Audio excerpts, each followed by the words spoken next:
মানুষ খুশির জন্য তুমি করলে কোন কাজ, করলে কোন কাজ, এটাই হবে পরকালে তোমার বড় লাশ।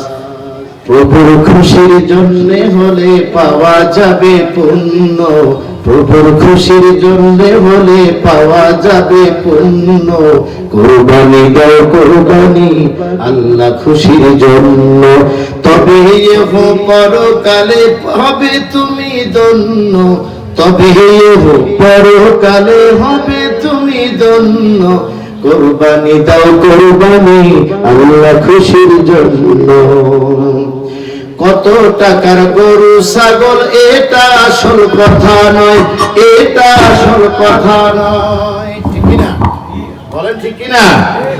কত টাকার গরু ছাগল এটা আসল কথা নয়, এটা আসল বিষয় নয়।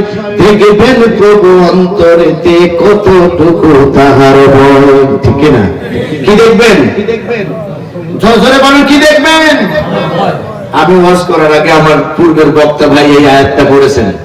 আল্লাহ বলছেন, আমি কোরবানি কোন গোশত মাংস কোনো কিছু আমার কাছে পৌঁছে না, বরং আমার কাছে পৌঁছে হলো ওয়ালাকি ইয়ানালুহু তাকওয়া মিনকুম, তোমাদের ভিতর থেকে তোমাদের অন্তরের ভয়টা আমি আল্লাহর কাছে পৌঁছে। বলো আল্লাহু আকবার।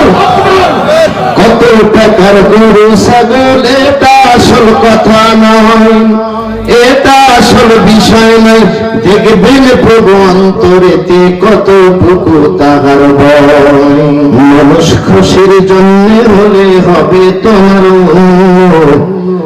কুরবানি দাও কুরবানি আল্লাহ খুশির জন্য, তবে পরকালে হবে তুমি ধন্য, তবে পরকালে হবে তুমি ধন্য। কুরবানি দাও কুরবানি আল্লাহ খুশির জন্য।